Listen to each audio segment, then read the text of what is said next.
anywhere. Hey, they love me everywhere. I used to cop it. Good evening. We're going to get started. My name is Fred Kreisman, Commissioner of the Mayor's Community Affairs Unit. Excuse me. Sorry, you got to be seated. Good evening. My name is Fred Kreisman, Commissioner of the Mayor's Community Affairs Unit.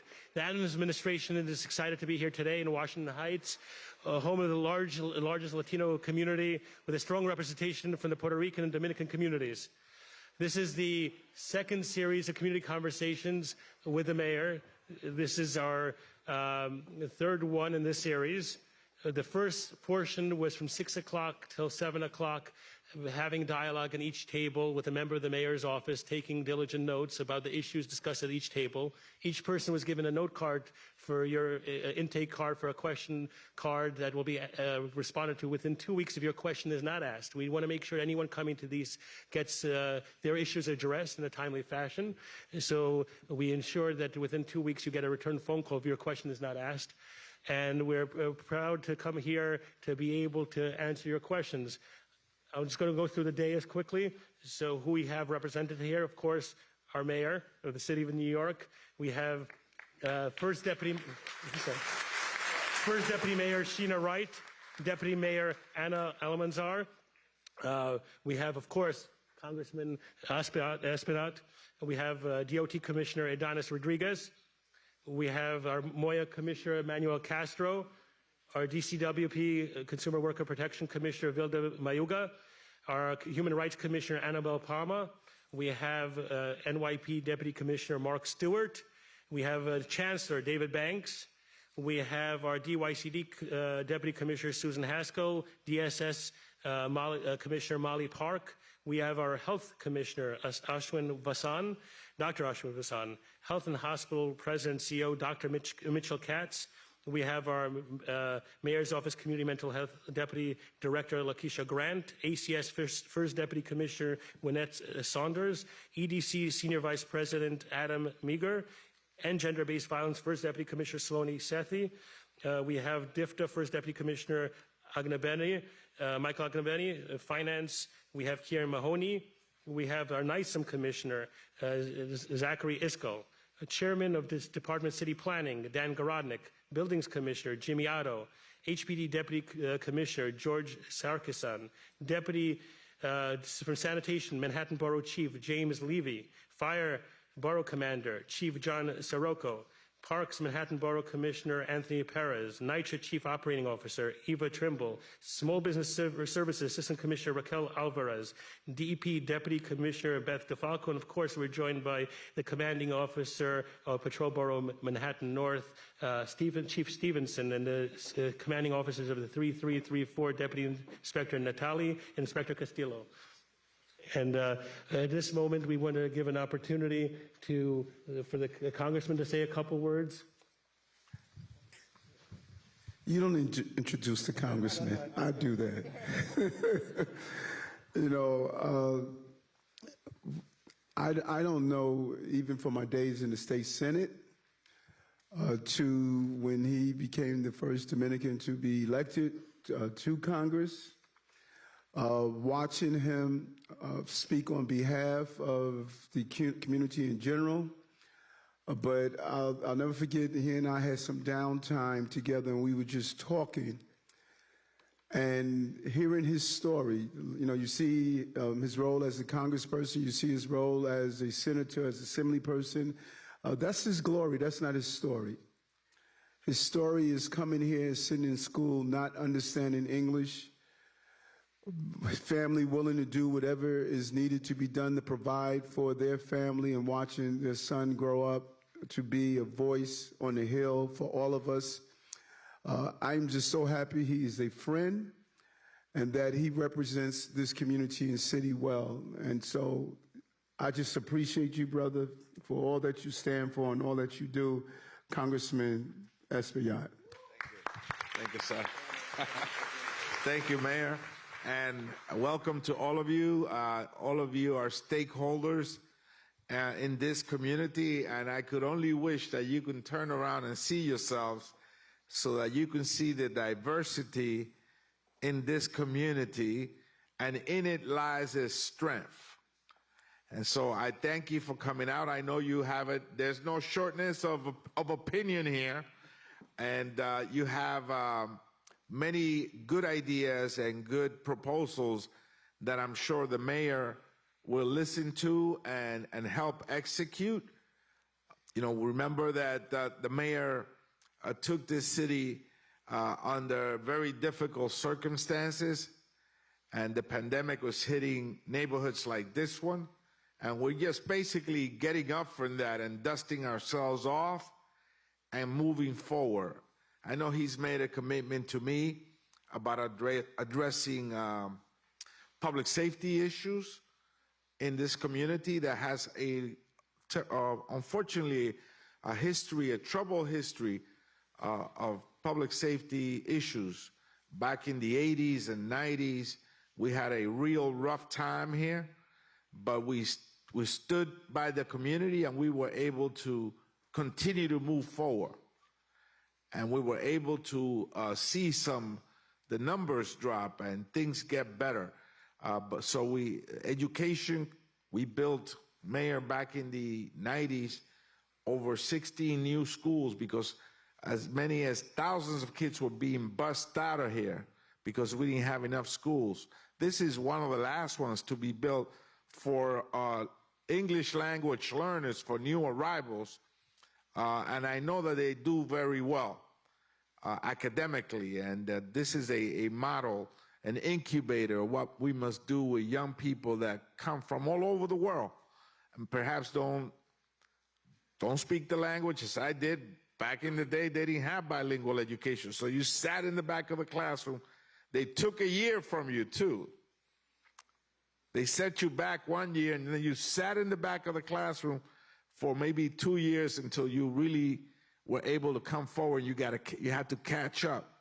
So this school is one that provides opportunities for young people that are in that situation and their families. And so I commend you. I know that you're doing these meetings with the communities on a regular basis, and I think it's good that we listen to people.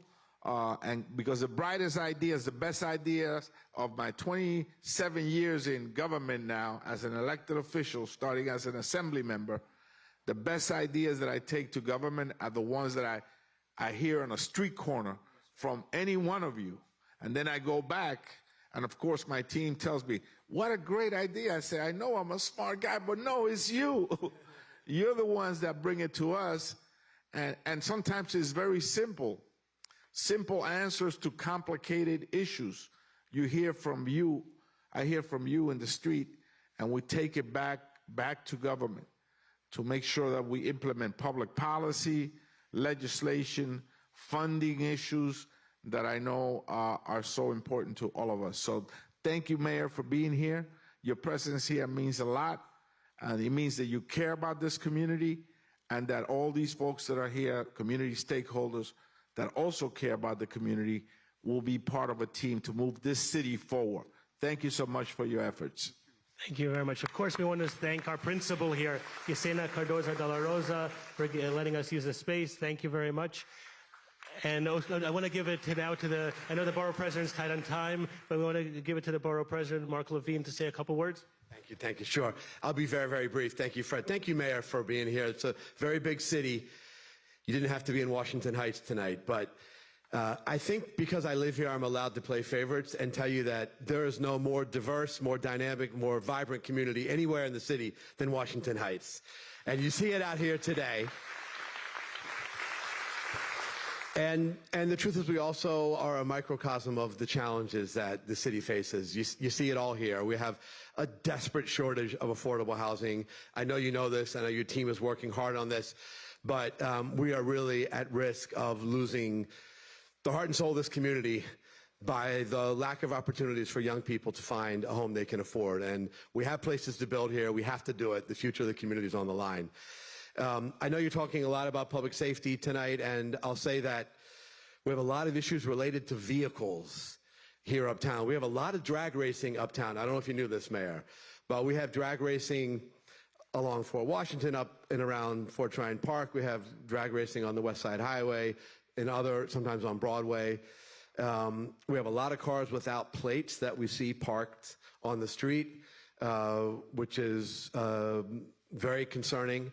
Not just defaced plates, but even no plates.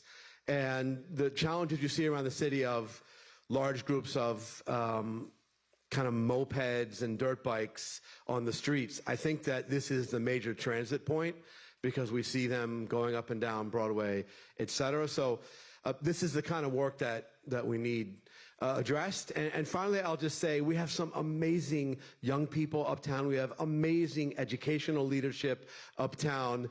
And I think that they are key to solving so many of these challenges.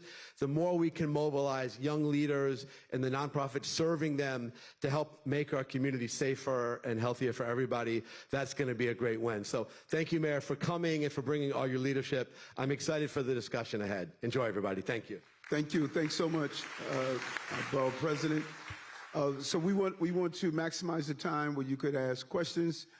As the Borough President stated, this is the full complement of our operation, and I'm sure it's not lost on you to see the diversity that we have in front of you, who's running this city now, and they're bringing a level of commitment, dedication, and a lifetime of experience. So this is our opportunity to really lead and look at those problems that we've faced for years. So let's open up the floor and allow people to engage in the conversation.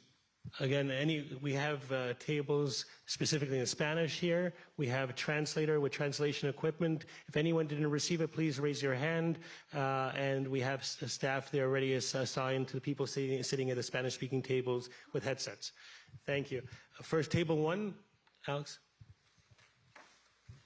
Thank you. Hi, everyone. My name is Catherine Diaz. I'm the chair for Community Board 12, your local community board. And I sat at a table of educators. And so their question is, schools in this district have high numbers of families with housing insecurity, including asylum-seeking families. What are the pathways and structural supports being developed so that they can support themselves, their families, and live in dignity? Thank you. Thank you so much.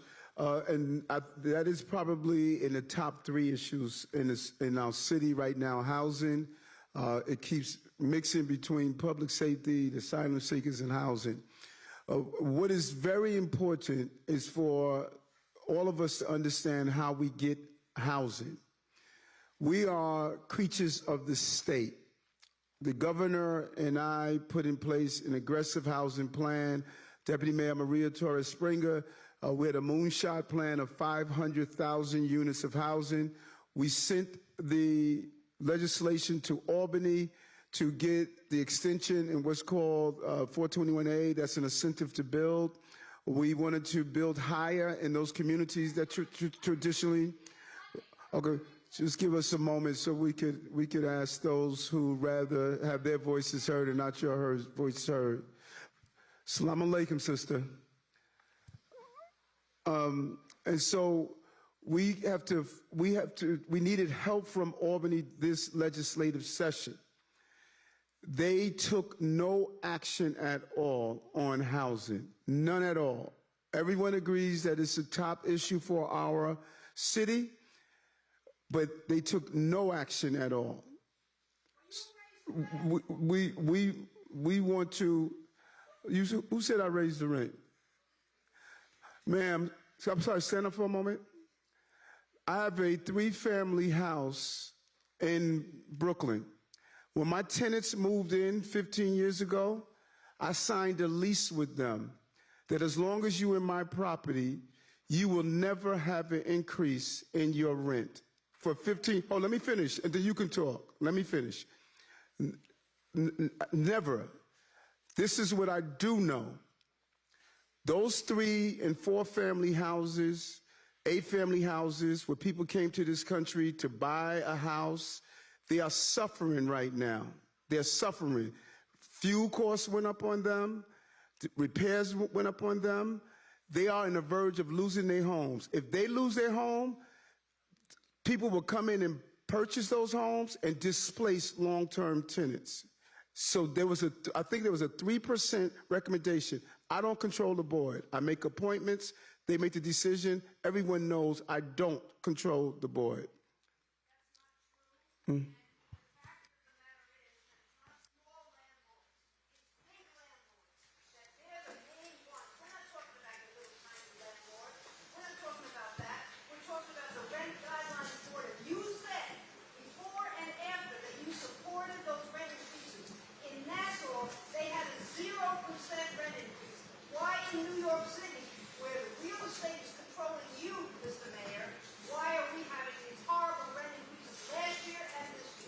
Okay, first, if you're going to ask a question, don't point at me and don't be disrespectful to me. I'm the mayor of this city, and treat me with the respect I deserve to be treated. I'm speaking to you as an adult. Don't stand in front like you treated someone that's on the plantation that you own. Give me the respect I deserve and engage in the conversation. Up here in Washington Heights, treat me with the same level of respect I treat you. So don't be pointing at me. Don't be disrespectful to me. Speak with me as an adult because I'm a grown man. I walked into this room as a grown man, and I'm going to walk out of this room as a grown man. I answered your question. Go to the next table. The next question to table 2, Robin.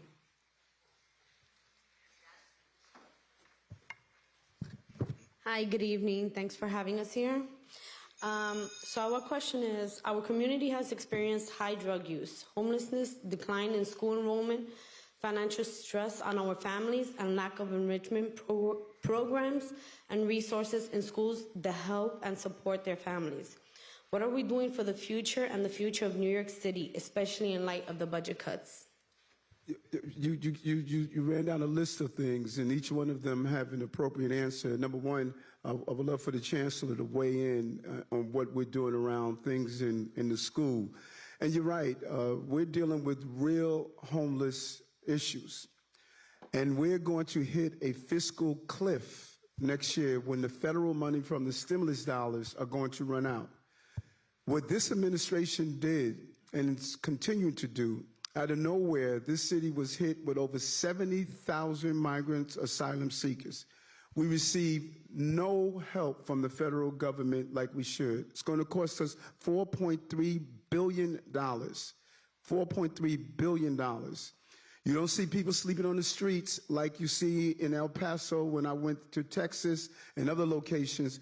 This administration, through all of our agencies working as a team, we were able to bring people in and give them the accommodations. The federal government is saying to us, you have to pay for food, housing, cleaning clothing, educate children. We have to do all of this on taxpayers' dime. And I've asked the president, I've asked of the White House over and over again, this is unfair to New Yorkers. It's unfair to us. And that's going to come out of our coffers where we were doing extremely well. But while this is going on, we are still making sure that we put the resources inside our school in this budget, and you're going to see when we announce the final budget. Our goal is to try to keep our communities as harmless as possible, but the challenge we are facing on a federal level, and the Congressman has been attempting to help us get the resources here. What they did with FEMA, they gave money to the bordering states, and they're using the money to bus the migrants and asylum seekers here to New York, instead of giving us the money so that we can provide the care and not take from everyday taxpayers in our city. So this is a challenge time. Some real economic challenges that we have to decide, but we have been managing the difficulties of the moment and investing in these entities and not attempting not to take away from them. So, thank you. Chancellor?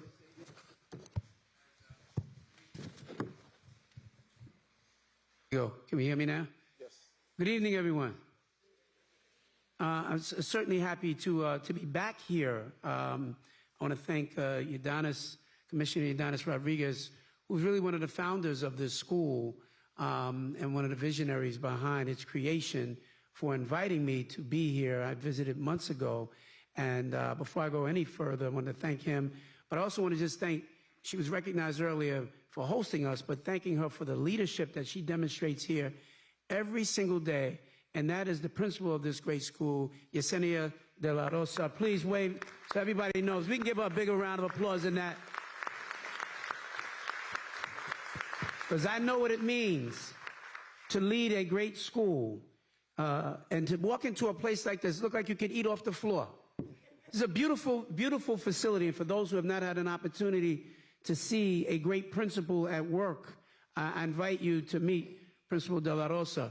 Her robotics program here is second to none in the city. The arts and the music program that they have, these students are performing all over New York City and taking their talent to the highest levels. in spite of the issues and the challenges that we have. We're making even greater investments in the arts and our extended day programming, and we're getting more of our students coming back. You know, we were hit really hard by this pandemic, but before the pandemic even happened, we were already losing thousands and thousands of students and families. But as the mayor says, New York is back. We're able to see it because the numbers, we've lost far less students this year than we have during the last 6 or 7 years. So the turnaround is happening. And when we make the case for why our folks need to be coming and staying in our schools, we get more students to be here. We get more families to be engaged. And we get more dollars from the federal government to continue to support what we're doing. So, you know, I'm just finishing my first full year as chancellor yesterday, last day of school. And it's been a great year. And I'll tell you, the best is yet to come. We've got wonderful and amazing things. Manny, thank you so much for being here. Manny Ramirez, one of our superintendents from this area, Washington Heights. Thank you for your leadership as well. And anybody else that's here in the room now who's an educator, just stand up. Any of the educators who came out today, thank you. Thank you, thank you, thank you. I know it's been a long last couple of years. But we're here for you, and we thank you because you have made a way sometimes out of no way. And you figured out how to make, you know, lemonade out of lemons, right? But that's what we do when we love our kids. And that's what you all do. And they're doing it all over the city. So let's not believe the hype that things are not happening in our schools. There are great things that are happening in our schools each and every day. And we're going to continue to make the kinds of investments that we need to make. I'm going to leave one final point on this issue as well.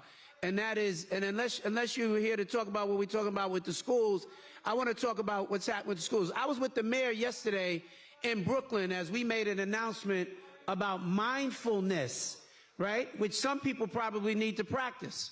Because mindfulness is how do you help young people to center themselves in the moments of controversy, in moments of trauma. You know, the pandemic was tough. But there are going to be other issues that our kids face each and every day.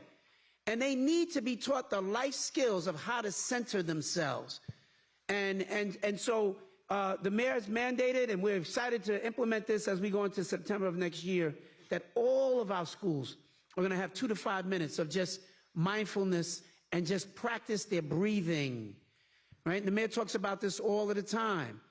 It's that very intentional practice. It helps you with how to center yourself. And so you're going to be hearing more about that as we open up next school year and lots of other initiatives that we're fully engaged in. But thank you. And then you add on to that, to the summarizing program, over, I don't know what the numbers were this year, 110,000.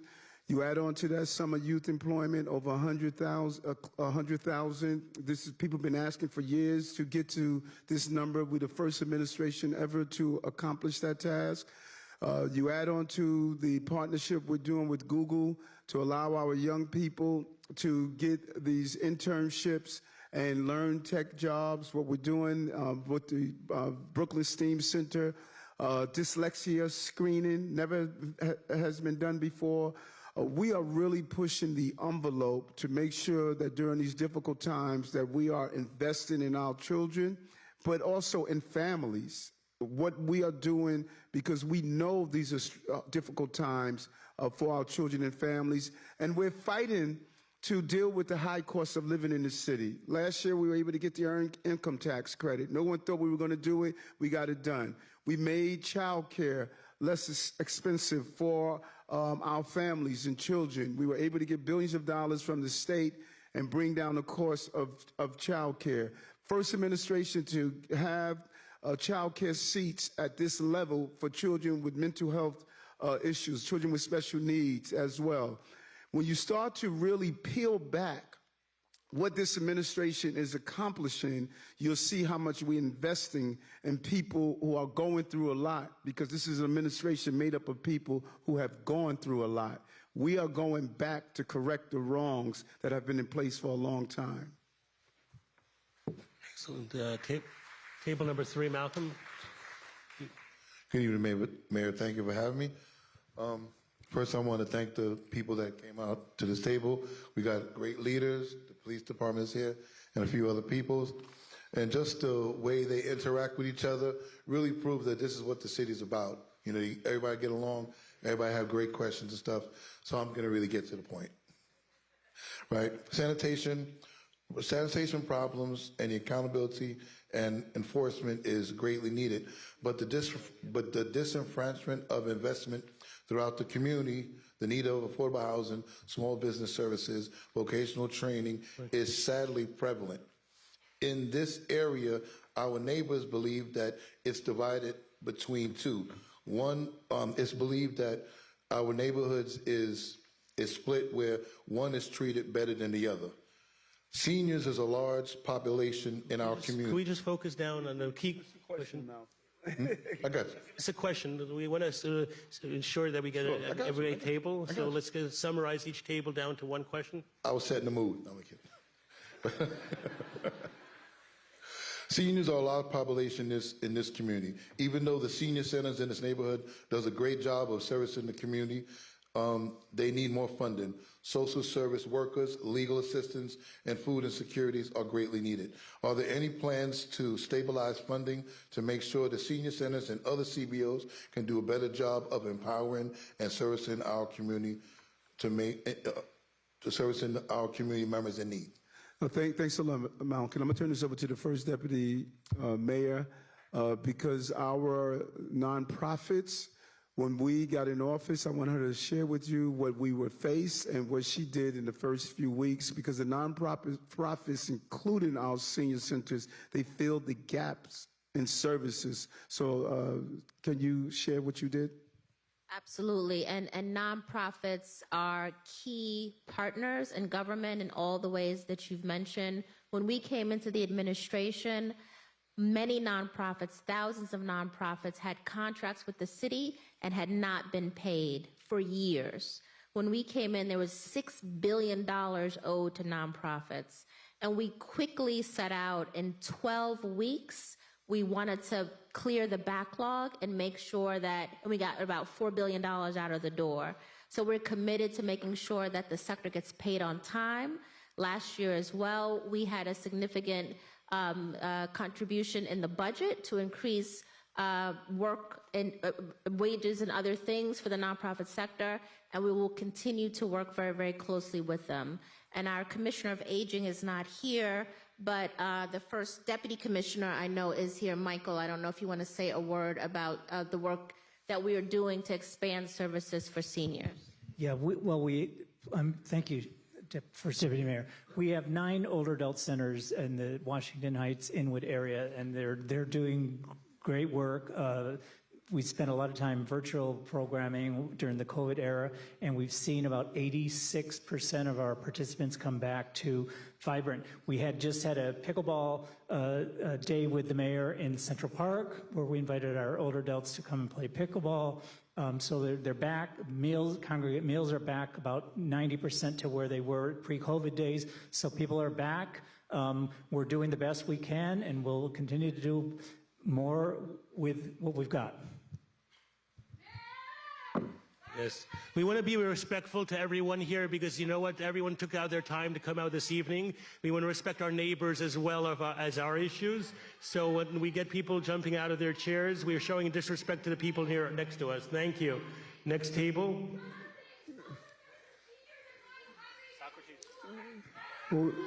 So Socrates, next table.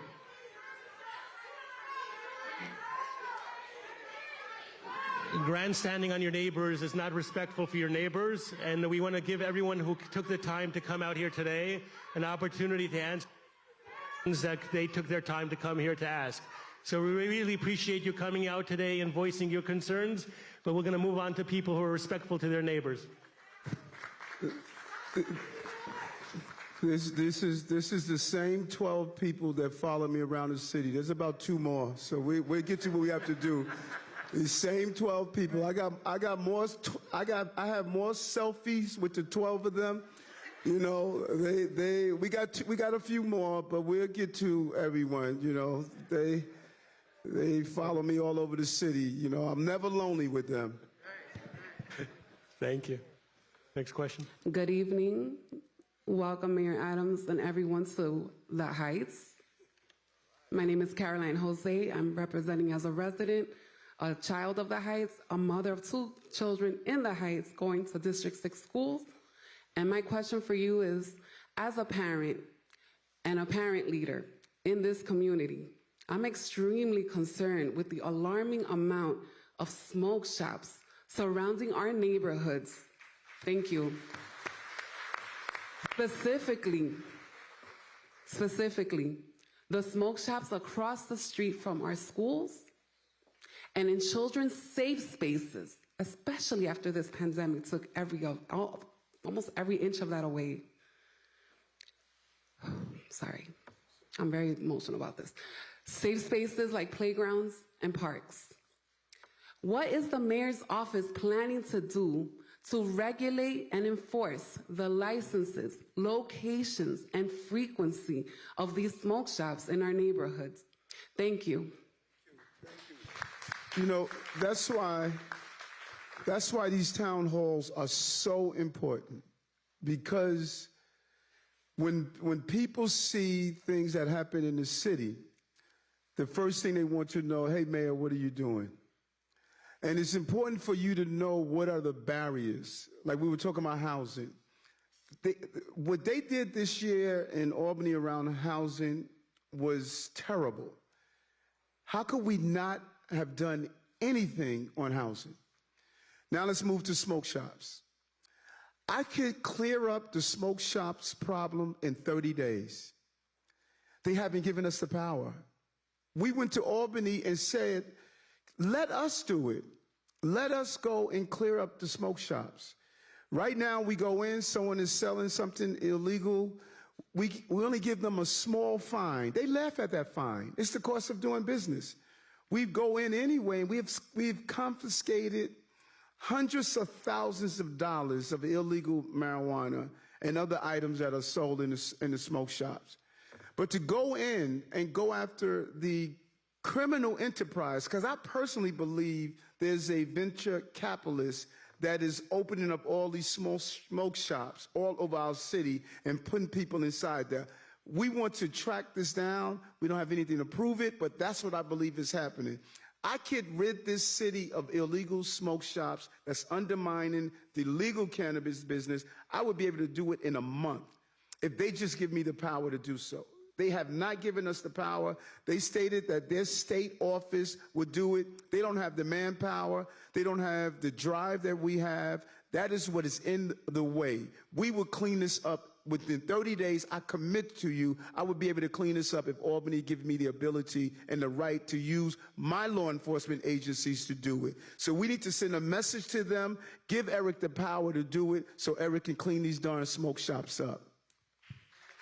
Thank you. We have table number 5, is Spanish-speaking table. If Leo, if you want to ask a question on behalf of the table.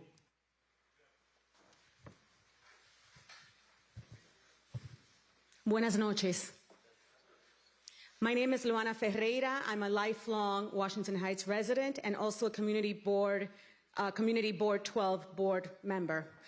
And I was tasked to ask this question in English to eliminate the barriers in translation. First and foremost, thank you for providing language access to this community, which is very important. Mil gracias. De nada.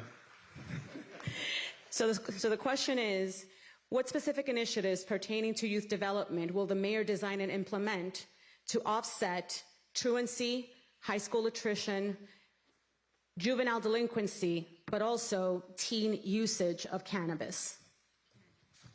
We're going to turn over to DYCD. Who's Commissioner Susan Haskell. How you doing? Hello. I really appreciate that question. I think young people need to be engaged more than ever in enrichment and activities. And as the Chancellor and the Mayor said, this summer, the biggest summer rising program ever, 110,000 young people K-8, 100,000 young people in the Summer Youth Employment Program. We've also expanded Saturday Night Lights program, community centers. We have in this community, including from some of the great partners here, more than a dozen after-school programs, Beacon, Cornerstone. So The investment has been amazing, and we want to keep doing more for young people. I appreciate that question. And it's about investing in young people in a real way and real alternatives. And I think that's what Chancellor Banks has been doing. And, you know, don't underestimate that we've never had 100,000 summer youth employment jobs, never. Deputy Mayor Wright and her team, they have sat down with the corporations. We're moving to get 30,000 paid internship programs for our young people all year round. It allows them exposure. We have Google. Chancellor Banks was able to get Google on board. We're going to get other tech companies on board. We're leaning into the vocational training, the tech training, getting our young people certifications so they can go right into some of these jobs that even without college, they can be gainfully employed. And then what we're doing in the schools, we are going to invest in something that I did as the borough president, the extended use, where we said to nonprofits, everyone talks about building new community centers, but we have enough locations in our schools where we need to use our schools after school hours. 7 to 3, we tell our children welcome. 3 p.m., we say get out and don't come back until the next day. I say no to that. I want to have school buildings open and say to the nonprofits, you do not pick up the fee for the school safety agents, for the cleanings, for the insurance. We pick up that cost. You come in with your human capital, and we pay the price of utilizing this space because it's your space, it's your building. Why are you being double taxed? And so finding those safe spaces for children based on the resources we have is something that we are creative and we're good at doing. But let me say this one more thing on this issue. We can be the coaches. We can start, if you're an accountant, start a financial literacy program with young people. If you are a person that's a nurse, start a health practice with young people. If you are with Department of Sanitation, start a project of cleaning our blocks together. Let's not only want government, let's do it the good old-fashioned way and say the change is going to start with me. These young people need mentorships. And as Chancellor Banks did with the Eagle Academy, which was unbelievable. So all of us in this room can take 10 young people and say, I'm going to be your mentor and show you some of the basic quality things that you can learn. So government has a role, but you know what? We all have a role also. And I want us to understand the empowerment of giving back based on the knowledge that we have. So thank you. I also want to acknowledge Aisha Silko, Street Corner Resources, Cure Violence Group that's here today, as well as, so we're going to go to the next table. I appreciate it. We have Angelica, your table. Good evening, sir. Our seniors are highly concerned about homeless men sleeping and engaging in dangerous behavior by 168th Street at the men's shelter. Can you bring back DHS officers who used to patrol Project Renewal men's shelter? Yes, which street is that on, 168 and... For Washington? Okay, 168 for... Okay. It's called Project Renewal men's shelter, okay. 168th Street. I'm going to stop by there and see exactly what's taking place over there. I'm going to stop over there. We'll find out, because there's an obligation that those who are running these shelters, they need to make sure the conditions are right, and there should be a DHS. Molly, are you here? Molly, do we have DHS police there? All of our shelters have 24/7 security. At that particular site, it is provided by Project Renewal. They bring in their own staff and contractors, and there are in addition security cameras, other measures of keeping security. The DHS PD are concentrated on at the DHS city-run sites, but absolutely, I want to echo what the mayor said, that safety and security, both within the shelters and for the community as a whole, is a priority for us. So I will follow up certainly with you and with the site to make sure that we are responding appropriately. And I'm going to take a trip over there. You know, Mother always said you have to inspect what you expect, or it's all suspect. And so let me take a trip over there and see exactly what's going on. Thank you. Next table, Ray, if someone has a question. Good evening, all. Good evening, Mayor Adams. Thank you for coming to the Heights, as we call it. Washington Heights has the largest population of English language learners, and we would like to know if the city is planning to give additional funds to assist immigrant students, asylum seekers, and refugees this coming school year. We have to. You know, first of all, I want to take my hat off to the principals. I remember, Chancellor, we were on the phone with principals who this was dropped in their laps, and instead of them saying, we don't want these children, they did just the opposite. The school community stood up, they got on a call with us, and they were doing everything from doing clothing drives to helping these children. It just was really a remarkable moment from educators and the school community that stepped up, because all of us came from somewhere, and all of us know the challenges of coming to this country. And I just think it's unfair that the president and others are not allowing them to work. People just want to work. They don't want handouts. They just want to be able to work. But our dreamer, our commissioner, Commissioner Castro, was a dreamer, came in with his mother from Mexico. And just to show you the beauty of the American dream, now he's in charge of all of the immigrants in his city, Commissioner Castro. Thank you, Mayor. Thank you for the question, really important one. We work closely with DYCD, who operate a very robust program for English language learners.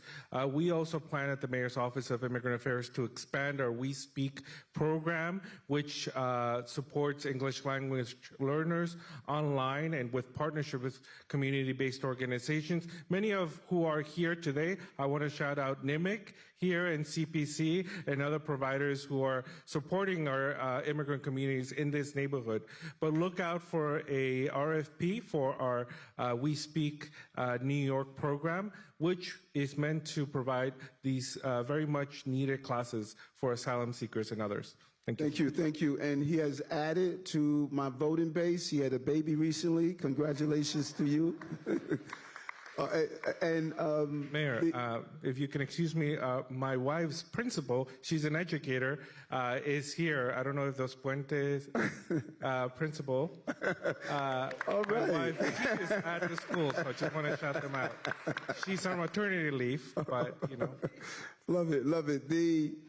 And it's important, as the commissioner stated, we want you to apply for some of these RFPs. You know, we don't want people coming into your community delivering services. We want you to apply for these RFPs as well. And Commissioner Stewart wanted to add something on the ESL program? Yes, how you doing? Listen. Identify yourself. Deputy Commissioner Mark Stewart. I'm in charge of Community Affairs Bureau. We had a program about a month and a half ago with the Congressman, where the NYPD, we did an ESL program for 6 weeks. Were you there? PAL, at the PAL on 165th Street. And we've been trying to get our community to these programs. We only had 30 members that come out in the community to these programs. So my question to you is, how do we get the information that these programs exist? So we thought about putting up a QR code that you could come and you could register and get it out. We have people from 12 to maybe 70 that's coming out to these programs. I just spoke to the Congressman today. We'll be back to set the program off, so we'll let you guys know again. But from you, I want to know, after this is over, how do we get the information out? We do a lot of programs. The problem is, how do we get the information to you? So after this, I'll be on the side. You could put me to the side, give me numbers, and we could talk about it. Thank you. Now I don't know if we heard what he just stated. He's the Deputy Commissioner of Community Affairs in NYPD. He started a English an English as a second language program because his thought process is let's not wait until someone commits a crime. Let's prevent the crime by giving people opportunities. He has started one of the largest baby showers where mothers who are in need, he partnered with to give those startup kits for mothers, diapers, and those other things. Hundreds of mothers have come out through the program, what he's doing. He's did this entire community event with children opening our parks, partnering with parks. The whole mindset that we have in this administration, because you are in one agency does not mean you should be doing everything as a team. And no one personifies that more than this commissioner and what he's doing in community affairs. We got to thank him for that. Next table, Yvette, you have someone at your table?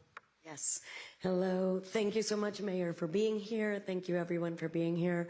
My name is Mino Lora, and I'm the Executive Director of People's Theater Project, a cultural organization serving our community here in Washington Heights, working closely with the Mayor's Office of Immigrant Affairs and many of our amazing schools in the district. Our question is, this brilliant table here of leaders, can we count on you and your administration to not make cuts in the FY24 budget for essential services that are equalizers for young people in our city? And we specifically want to hear about education, arts and culture, mental health, and preventive services. Gracias. Thank you for that. And I can tell you in the theater some way, you know, because you are theatrical. We made it clear when we did programs to eliminate the gap that we cannot cut services and we would do no layoffs, no furloughs, because we knew that would only aggravate the problem. And I think when you see this budget that we just announced, you'll see those areas that we made whole. We continue to make sure we provide the services. We have done what no one else has done and what we have put into the arts and culture. We know the role of arts and culture. We know the role that it plays, but not only those who are on the Fifth Avenue Mile, we need to reach out, as Congressman Esriad has said over and over again, we need to go to those cultural organizations and groups that are in the outer area. The Commissioner Rodriguez from DOT, we were doing the open streets that was just limited to downtown Manhattan area. We said, why is it only staying downtown? We move it to the old 5 boroughs, we move it to the Bronx, we move it up into the Harlem area. So our belief out to Queens, every borough is now having the open streets. We believe the same things they want on Park Avenue, they want up here on Dyckman Avenue. And you deserve it, and we're going to make sure you get it. You know, no mayor in the history of this city has been on Dyckman Avenue more than me. You know that? Thank you. Next table, Alina. Hi, good evening, Mr. Mayor. This table of community members is very concerned about the safety. I'm here, Mr. Mayor. Very concerned about the safety of the children with all of the drug uses in the parks and the streets, but they actually had an exact location where across the street from PS 128, they said that there's people that's been sitting outside there with a menu selling drugs directly across the street. And that's between, that's actually on 168th Street and 169th Street on the east side, directly across the street, and they want to know what you can do about it.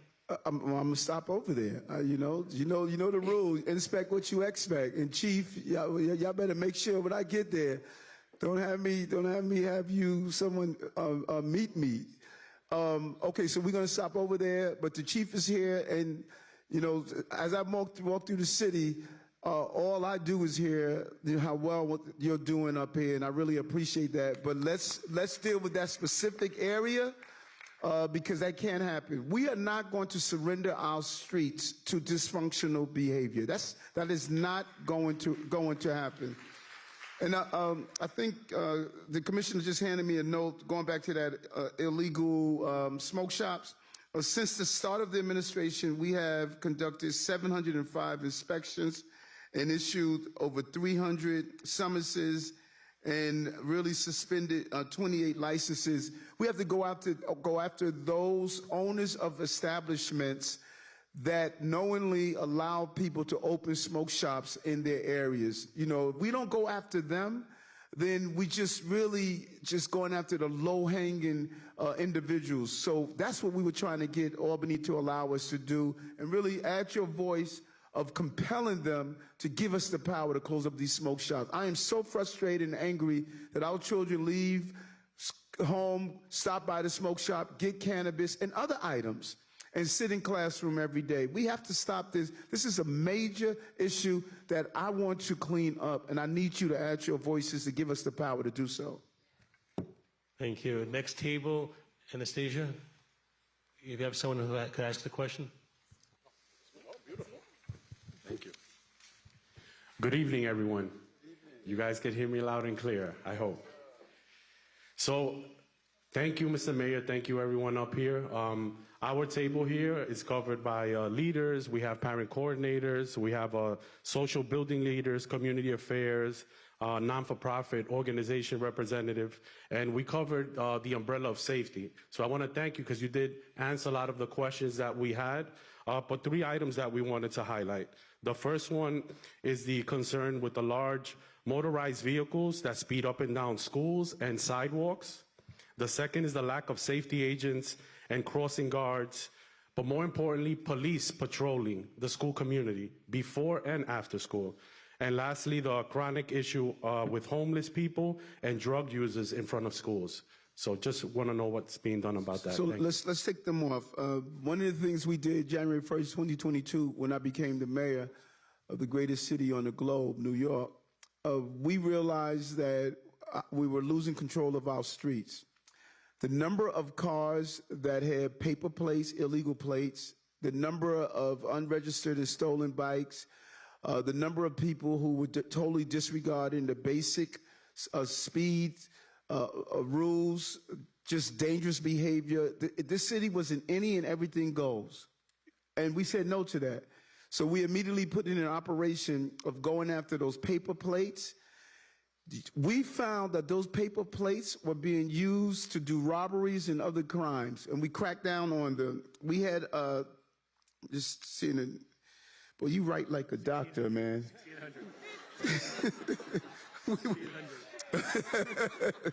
We removed off our streets over 5,000 of these illegal bikes. I remember you and I did a press conference together, Congressman, where you were almost hit by someone flying down the sidewalk. We zeroed in on these illegal bikes. We took thousands of cars off the streets with paper plates, unregistered. And you know what we found inside? We found guns. We found multiple plates. We found people that were arrested repeatedly for doing robberies and other serious crimes. These same people that were driving around with these illegal paper plates, illegal unregistered vehicles were committing crimes in your community, and we went after them wholeheartedly. We haven't stopped, but the results are clear. You know, thousands of guns off our streets, double-digit decrease in homicides, double-digit decrease in shootings. We're seeing a decrease in the major crimes right in this community only. And I'm gonna let you say it so I don't have to try to figure out your handwriting. No problem. So 6,800 ATVs, scooters, dirt bikes have been confiscated this year in the city. 1,330 just in Manhattan North, predominantly Washington Heights area, thanks to the work of the PD. Of course, that we have crime down in the 3-3 by 5% in crime. We have our gun collars, 42 guns in the 3-4 precinct, 14 guns in the 3-3 precincts over predominantly. We have 3-4 precinct has up 90% this year in gun arrests. So we want to thank the great work of the chief of the borough and the precinct commanders here. They're sitting here in the front. Yeah, and think about that number of guns, the total guns that we removed off the streets is several thousand. But here's the problem. We arrest them on Monday. You know what happens on Tuesday? They're back out. We're saying let's go after the extreme recidivists. We're not saying just because someone does a petty crime, they need to go to jail. No. But those extreme recidivists who have made up their mind that they're going to inflict violence in our community, we need to send a strong message. And people can't say, well, Eric, you're just trying to be hard on people who commit crimes. I have been on Rikers Island talking to inmates and correction officers more than any mayor in the history of this city. I have attended the graduation of those young people on Rikers Island. I've sat down with the young lady who had a baby, and she was inside on Thanksgiving Day. I went to spend time with her. I don't want people in jail, but darn it, if you're shooting up my community and you don't decide to turn your life around, I believe in the prison ministry. You need to go to jail for carrying out those actions. Thank you. Next table, Ed, you can pass the mic to someone near your table. Good evening, Mr. Mayor, and all the leaders up there, and my fellow concerned citizens here. My name is Beatrice Coronel, and I'm here representing an organization called Communal Life, a nonprofit organization. It's called Life is Precious, and I'm the AVP, and this is a Latina teen suicide prevention program. One of our sites is at 4186 Broadway, between 177th and 178th. You're invited to come visit us whenever you'd like. And so I just want to start off with some stats that the Center for Disease Control pulled out recently. Every 2 years, they do a study with youth. And these are for Latina, not actually just Latina, but all female identifying teens who have seriously considered suicide. And so these stats are from 2021. Asian population of female identifying teens, 18.40, Black, 19.60, Latina, 22.80, white, 17.10. And I shared the stats with First Deputy Mayor, Ms. Sheena Wright, so I encourage you to review those. There's other stats there too. And so our question is, we are increasingly experiencing more challenges for our youth. There are increasingly more risk factors. Many here are addressing the illegal drug dispensaries. That's just one of them. There's so many other root causes. And so our question is, what is the city doing to address this? And how can we best work together to address these issues? Well, thank you for that. And Dr. Fassan, who I am just really impressed with, and he's going to show what we're doing. But first, I would like to come visit your location. And this issue is very dear to me. I would like to, if you do take private contributions, I would like to make a contribution to what you're doing. But I would like to come up there. I am so concerned about the mental health of our young people, and we really need help around social media. Social media is destroying our children. It is having them do antisocial behavior, to sit down with the mother who lost her child, to subway surfing. These children are getting 30 million views on subway surfing. The number of depression, the number of attempted suicides, what we're seeing. A few weeks ago, a young man from a prominent family on Mother's Day got in an argument with his dad. He went in his room and he jumped out the window and took his life. Our children are hurting, and they're being fed by this social media that is profiting off of the health and well-being of our children. But Dr. Fassan has been a real leader in this and thinking differently, and so I want him to go on some of the things that he's doing. Thanks, Mayor. And let me first say thank you for having me in this community. This is, in many ways, my community, too. I've learned most of what I know about medicine in this community. I continue to practice medicine in this community on 168th. I trained here, I practice here, I see patients here. I may have seen one of you in my clinic as well. So it's great. I'm grateful to be here. The statistics are damning. We are in a youth mental health crisis.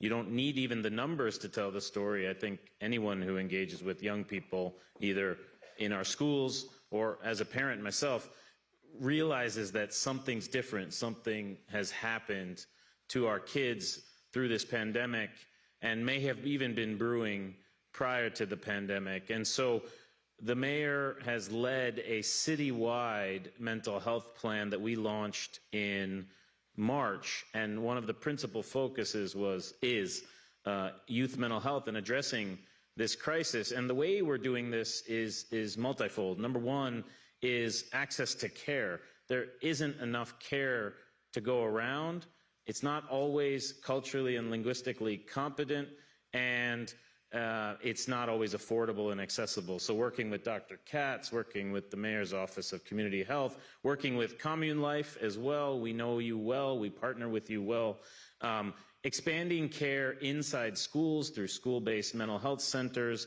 and making sure that those are linked to community sites. Number 2 is creating an easy front door for our young people. We are going to, before the end of this calendar year, launch the largest digital mental health program for teenagers. For, I believe there's 350,000 high school age students in New York City.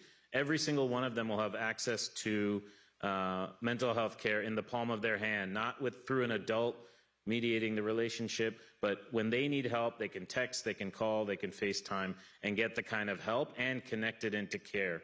And then lastly, and this is just a start, right? We're not even a year and a half into this administration. We were the first local government to have a national convening on social media as a public health crisis. Why is it a public health crisis? As the mayor laid out, it's a risk factor that is currently entirely unregulated. In the same way that when you buy a toy for a child, there's a package insert that says, don't swallow these pieces, or parents, watch out for this. We have none of those guidance for parents. And the social media companies are designing their algorithms to keep our young people on their platforms as long as possible. It's an entirely unregulated industry. The only other industry that I can think of that is as unregulated as social media is guns. And it's time, much like gun violence is a public health crisis, so too is social media. And we are going to bring our tools to bear to both hold companies accountable, but also give parents, give young people themselves, and give school administrators and teachers the tools they need to better modify the relationship between our young people and social media. There's so much at stake. The future of the city's at stake if we don't get our head and our hands around this, and I'm very proud of the mayor and this administration for leading on it. And so that's why Chancellor Banks raised what we're doing around mindfulness and breathing. You know, some people want to dismiss it, but go in and go do some reading on the power of breath work, and we all can use it. We're all hurting. Trust me.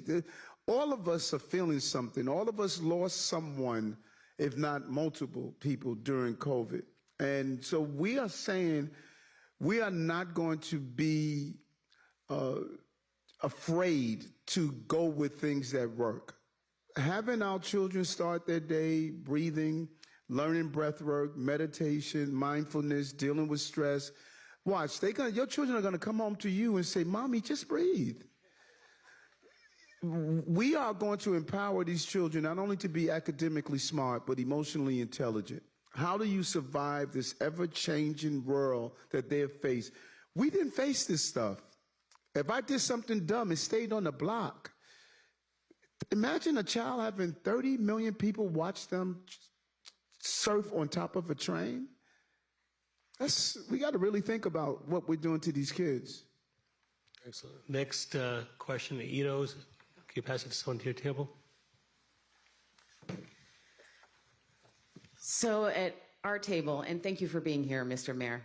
At our table, we had many of the same issues that you've already heard: public safety, youth, mental health, and it seemed that we also at our table agreed that housing affordability is a critical, long-standing problem in our community. So our question is, how can we count on you to create housing opportunities, housing choice, and housing stability for all households, but particularly households that are low income, meaning under $65,000 annually? And this includes our rent-stabilized households. As you know, this community primarily consists of rent-stabilized households. And we are also paying more than 30% of our income towards our rent. So a 7% increase is just something that will lead many of our households to make hard choices or to evictions. So We're just asking you, how can you help us stabilize, anchor ourselves in our homes, in quality housing? And how can you get the state to help fund the deeply affordable housing that we need? Thank you. Thank you for that. And again, housing is one of the top 3 issues that we are facing every day. And I need help to get Albany to match the urgency. It is unconscionable that we did nothing to incentivize housing in Albany. Now, Deputy Mayor Maria Torres Springer is now trying to find creative ways of doing that, but one cannot say that housing is the #1 issue. Think about this for a moment. Everyone is saying housing is the #1 issue, but we did nothing to incentivize it in Albany. Nothing at all. Borough President Levine, who was here, he identified places throughout the city that we could build, that we want to build on. We want to raise the heights of buildings in areas that don't have affordable housing in them to find low, middle income units. But if we don't get Albany to sign off on this stuff, we're handcuffed. We're going to still build housing, but nowhere near the levels that we would like to. Innovation Queens, a project that we did. Willis Point, 100% affordable. You start going down the line, Bruckner, they didn't have any affordable units for the most part up there. We went up there, and the local councilwoman Velasquez was able to do it. So we need help from Albany to assist in getting this housing that we need. And that's why these town halls are important, because right away people see me on the train, or they see me, on the block, and they say, Eric, why aren't you building more affordable? I need you to understand what is in the way of us building that housing that you're talking about, so you can go and say, my local elected, my senators, my assembly persons, y'all need to get this bill passed and get this housing incentives in place, because I'm with you. We need more housing. Dan is here too. Dan Garodnick, you want to add to that, Dan? Sure. Thank you, Mayor. All I wanted to add beyond your excellent points about the challenges that we're facing in Albany, which include artificial limits on how much density we can have in residential development, incentives to build more. The way that the housing crisis connects to the tenants' rights challenges that we have in the city is that there really can't be tenants' rights when you don't have sufficient supply of housing. If you don't have an option as a tenant, you are in a vulnerable position relative to a landlord. And the point about people who are rent burdened, 50% of New Yorkers are rent burdened today, which means that they pay more than 30% of their income on rent. Our housing has not kept up. This is not a recent problem. This is a many decades long problem, and we need to catch up. And the mayor has set some very ambitious goals. We are putting together our own proposals. Absent what Albany, is not doing, we are developing our own plans as to what we can do here in New York City, separate and apart from Albany. And we look forward to having that conversation with this community and communities around the city, where we're going to say, well, look, the moment has come for us to create more housing for the sake of tenants' rights, for the cost of housing, the challenges of gentrification and homelessness, and we really want to take this moment to advance the law, make sure every community is doing their share. We really need to take this moment now. So we are developing our own plans, a citywide text amendment to be able to promote housing growth in New York City, and that's coming in the next number of months. Kevin.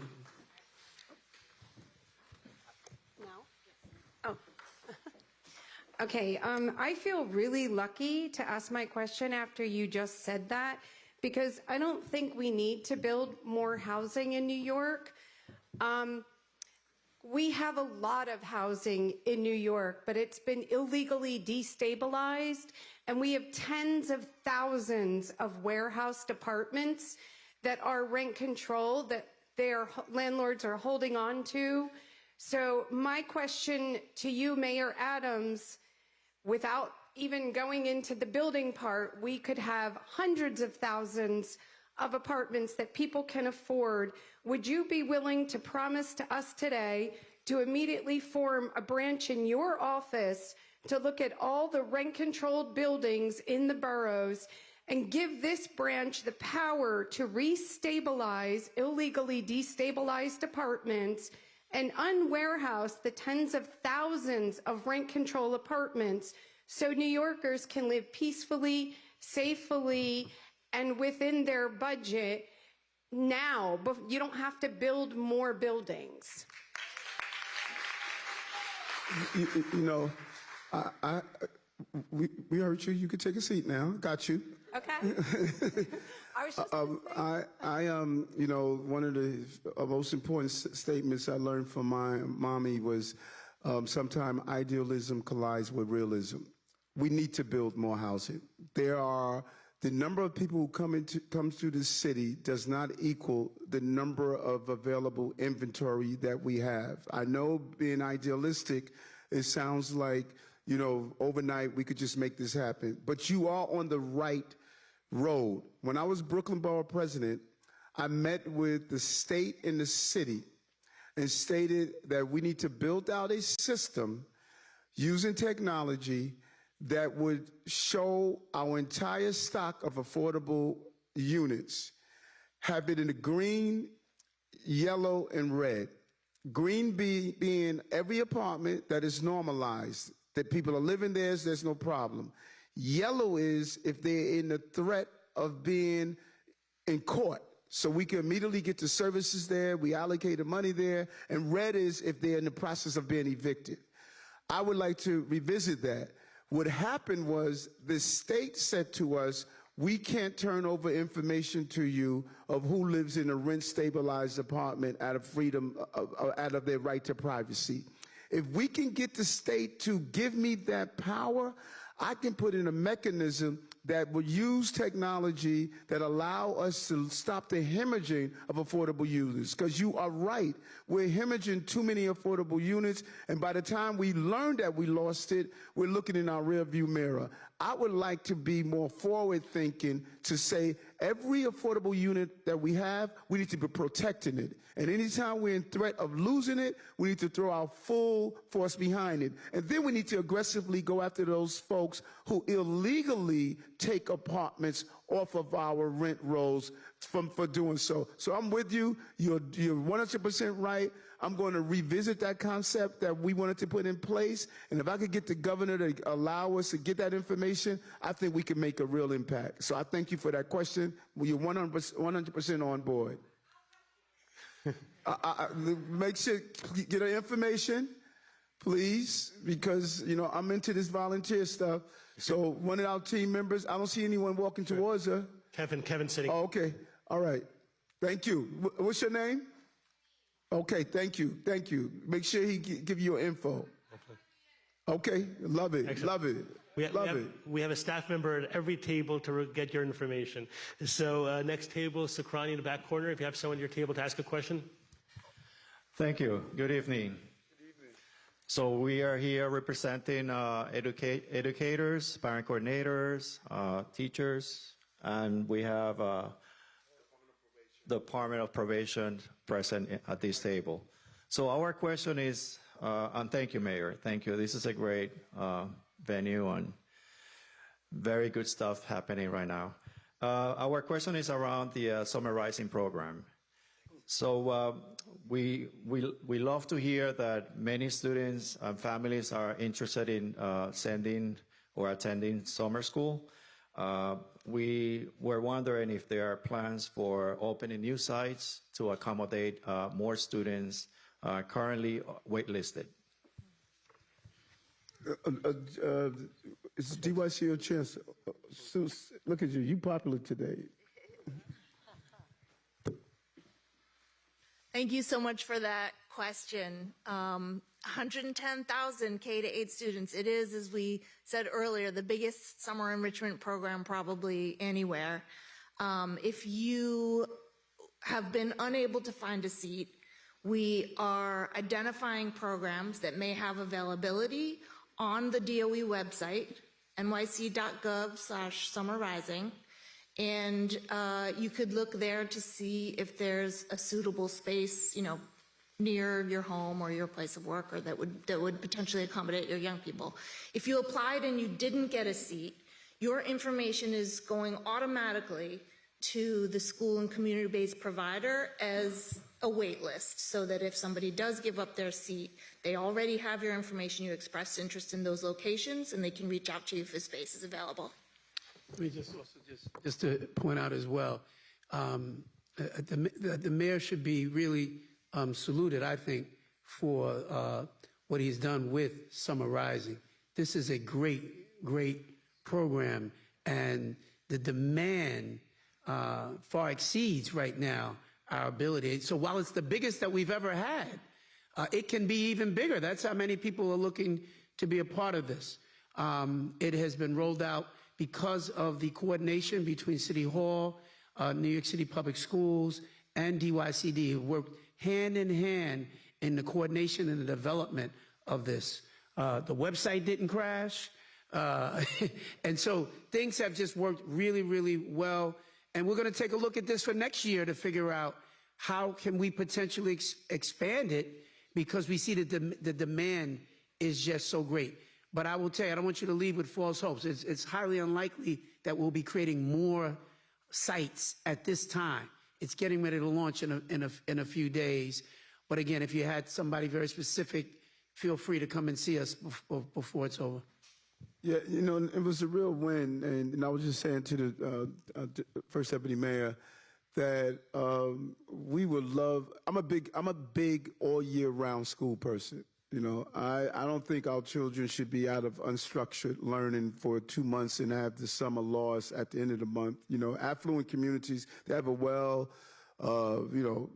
structured environment for their children. Our children deserve the same. The sister that said it, we deserve the same. We need to figure it out. I would love for us to have, first of all, I'm happy that in 2 days, about 3 days, we were at capacity. And so if we can find a way to expand it, I'm with you. I would love to expand it. Having these children in a safe space over the summer months is just a real win. Allowing them to get that education, that structure throughout the summer months, it's just a real win. We need to try to we got to figure it out. I agree with you 100%. And we just got to find a way. Even if we can get some private entities to help us to put up the money, we're dealing with some fiscal challenges, but this is a real good investment. We love the Summer Rising program. So next table, Sherman, if you could give someone in the mic at your table. Sherman, do me a favor. Introduce this person. Introduce her. No, I'm sorry. No. Andrew, you introduce her. Good evening, Mr. Mayor. I love this guy's voice. We have a great group here at table 15, and this young lady would love to ask you a question. He should be in radio, man. Good evening, Mr. Mayor, and every commissioner. Thank you for having us here. Our table actually had all the same concerns that everybody had here, and you guys already addressed it. So I brought up one, and it was not in this list, so I took the liberty to kind of bring it up to see if you could say something about it. And it's about, I work for a nonprofit in 131st and Park, and my journey going from my house into 25th and Broadway to 131st is terrifying because the 125th and Park, Lexington, I'm very nervous. And I just wanted to know what can be done, because being in the bus and waiting for the bus that takes forever to arrive is like, oh my God, am I gonna make it home? Or one of these people here in the streets is gonna, it's very scary. It's really scary. So I just wanted to know if there's something that you could say about that, because I'm very sure that you guys are aware, because I believe, Adriano, you have an office over there Mark Levine has an office around there too. So I know that you guys are aware of this. Thank you. Yes, I was. I think was it February? You know, it was a rainy day. It was a rainy day that the congressman asked me to come to Harlem and walk the 125th Street strip. It was cold, it was rainy that day, and we did just that. Barbara Askin, right? Barbara Askin used I think it was a Model location to open up a really community response team there. I was there with Shams DeBaron a few months ago around November, December, because I wanted to go there at night. You know where that bus drops off, everyone that comes from Randall's Island. I met there with them, and I took the bus over to Randall's Island. It must have been about 1 o'clock in the morning, you know, to look what was going on. But I was just there at 2 a.m. It's either 1:30 or 2 a.m. last Friday. Just there. Went to the train station. The area was filthy. You know, the streets were filthy. Garbage was everywhere. And so we're going to do what we did about the encampments. I told them we're going to put together a multi-agency task force, and their reps are going to meet me there 1:30 in the morning, like I'm there at 1:30 in the morning, and look at the conditions. The conditions are deplorable. And you lead to disorder when you create disorder. And so we were there Friday. I was there with the chief of patrol, the commanding officer there. We were in the train station. We were walking the streets. I mean, we just need to clean up. We need to do a power wash there to clean the area there. We need to figure out what we're going to do with that bus that drops everyone from Randall's Island in one location there. There's a what do you call it, the treatment center around there, Dr. Fassan. There's an injection site there. So there just needs to be some focus there. So I know exactly what you're talking about. I walk that streets with the residents because they have too many treatment centers also there where people are coming from outside Harlem to go to those locations. So I was just there Friday. I'm with you. I was walking the streets there, and I know what you're saying is real.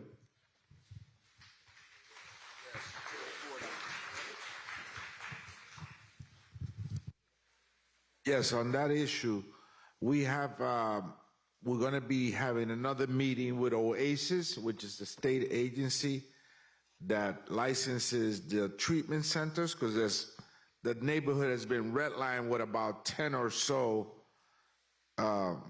programs that bring people from really the entire city there. And so we want to decentralize that. We're not saying that we're not going to carry our load, but we shouldn't have more than we deserve to have.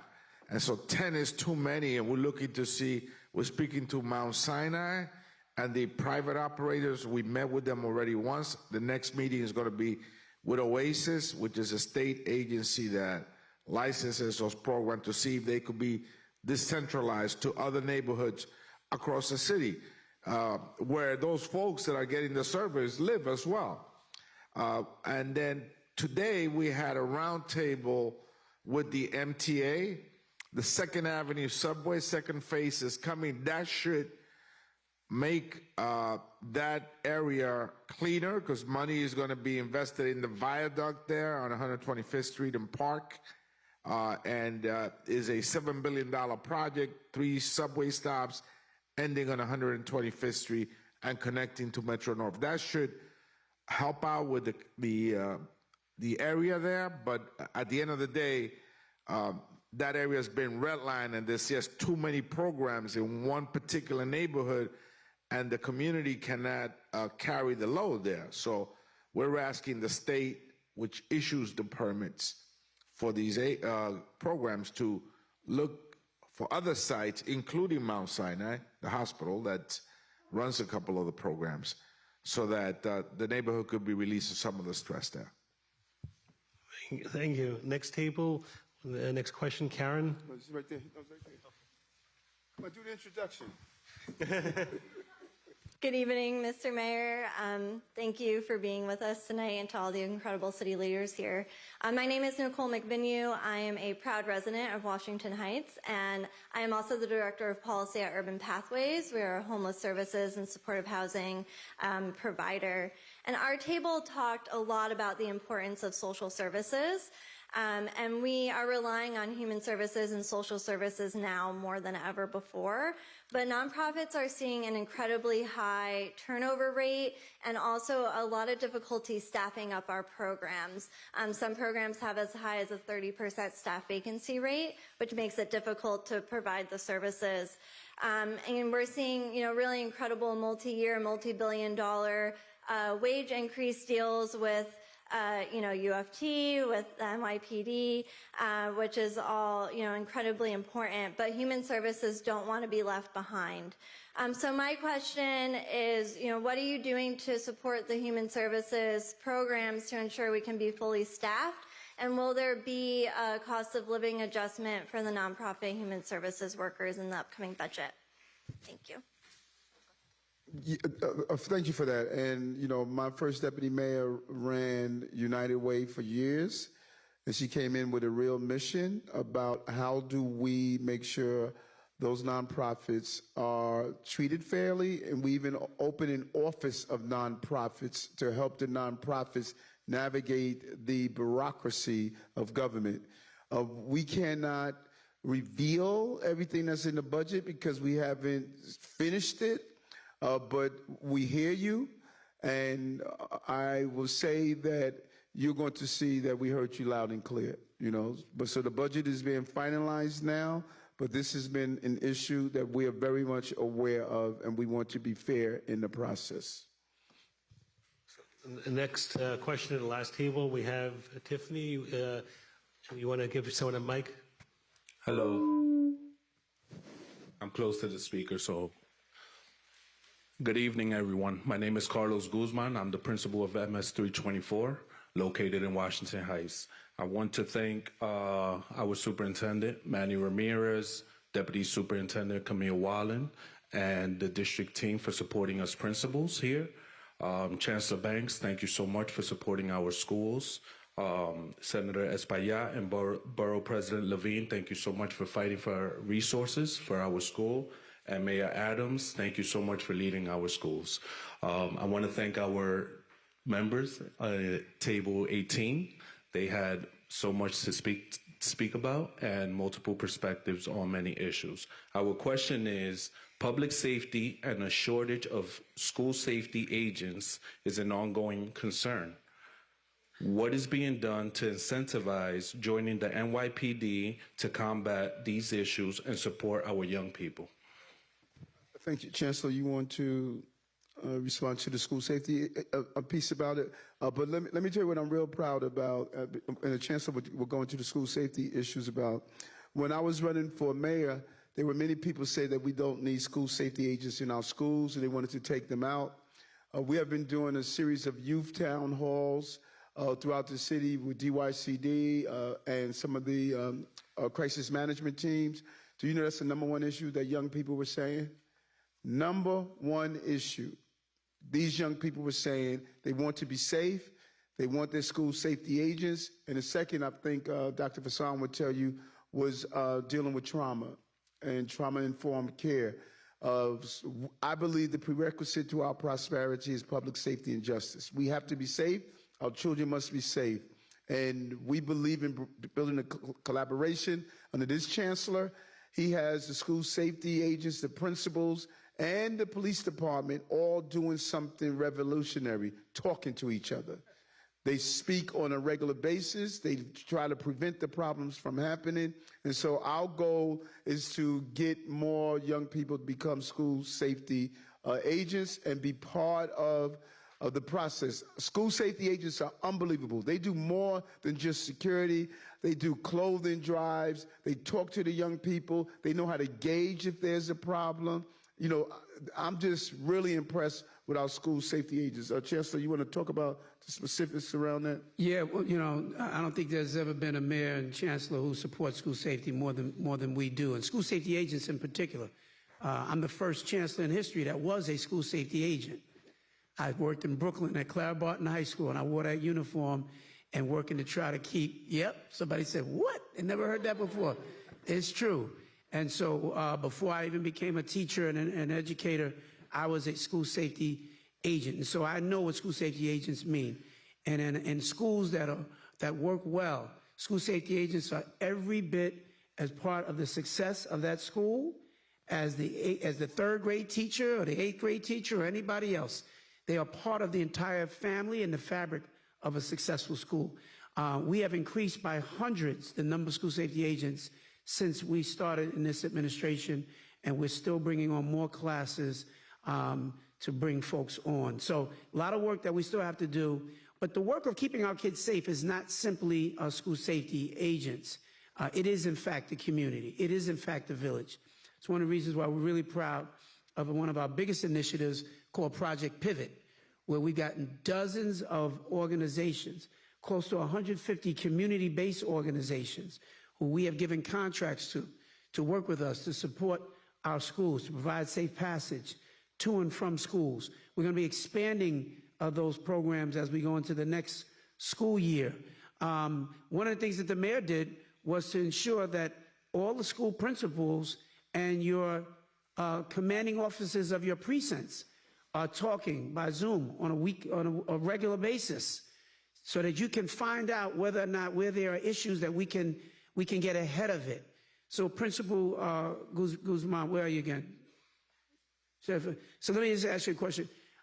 Are you part of the regular meetings with the school, with your commanding officer from your local precinct? Yes, every Monday with Brian Natali and his staff. That's what I'm talking about, right? So this is something that the mayor put in place because the police commissioner and I speak regularly.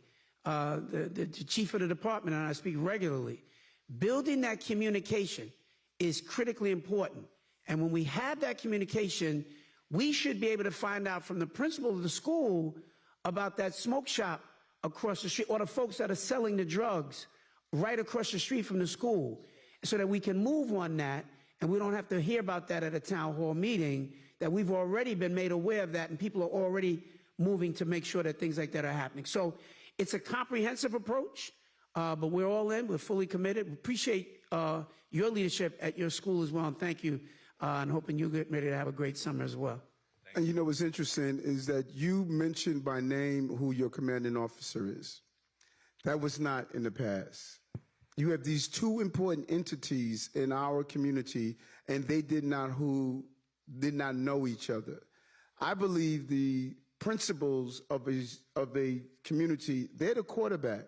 Every agency in the city needs to respond to the needs of the principal of the school. And I'll never forget Tracy telling me the story when she was a principal in 316. There was a problem at her school, and she called the precinct, and the desk officer refused, the person who picked the phone refused to put the desk officer on. She identified herself as she was the principal of the school. The desk officer refused to get on the phone and speak with the principal. And so when she went to the precinct, the desk officer said, find out what this young lady wants. She's the principal of the school in the community. That's the level of disrespect that we had in this city. We don't play that in this administration. That principal calls you, you better pick up that damn phone and you better find out what she wants and what he needs. And so there's a couple of things. One, we have 12,000 jobs. 12,000 jobs. We're doing something called hiring halls. What we did, 15? Yep. 15 hiring halls. Going around the city, right in your community, bringing the agencies there. Don Pinnock, our commissioner of DCAS, showing all these jobs that are available where people can be hired on the spot. People are being hired, interviewed, and hired on the spot. This is our moment to diversify our administration. And all of us know someone, that cousin, that son that's been sleeping in that room all this time, tell him to get his butt up and come to one of these hiring halls and fill out these applications for these jobs. Good retirement benefits, good health insurance. Let's start hiring some people. I came to this community when I was running for office, spoke with Congressman Espaillat, and it was important to me that our city had diversity. We have the first Filipino American to be a deputy mayor, first Indian American to be a deputy mayor, first African American woman to be the first deputy mayor, second African American woman to be the chief of staff, first of Hispanic to run the Department of Correction. We had all these firsts, but I had one more first I had to finish. We've never had a Dominican to be a deputy mayor in the city of New York. We said that is over when we appointed Deputy Mayor Almanzar to the position to be the deputy mayor. You know, I tell everybody, I tell people all the time, I was born in Alabama, but I'm Dominican, baby. You know? And so she brings a knowledge of skill, of attitude, of discipline. This administration, you know, we said when Chancellor Banks stated that he was a school crossing guard, people were like saying, wow, if it's a school safety agent, you go down the line and you speak to the people here. This is the first administration. Do an analysis of other administrations to see where the leadership came from. These are real people. This administration is made up of real people, people who have gone through some stuff. And they're now coming back and saying, I know what you're going through. You just spend the time of talking to each one of them and ask to hear their story. You would be blown away at the lives that they had to live to get here. From our Commissioner of Immigrant Affairs, his story is just so profound. When he's talking to the asylum seekers, he's saying his mother. He's seeing him. When you speak to a detective steward, when you speak to Dr. Fassan, you listen to Dr. Fassan's story, it just sends chills up your spine. These are real people that are solving real problems. And you got 10 brothers and sisters, you know, 9 brothers and sisters. When you see her mother not understanding English, to be standing there at that announcement and watching her daughter become the deputy mayor of the most powerful city in America, this is our moment and opportunities. And a lot of people are upset with that. They're hating every day. But you know what? You better get over it. This is our time to run this city how we were being denied for so long. Thank you for coming out tonight, and we look forward to continuing the conversation.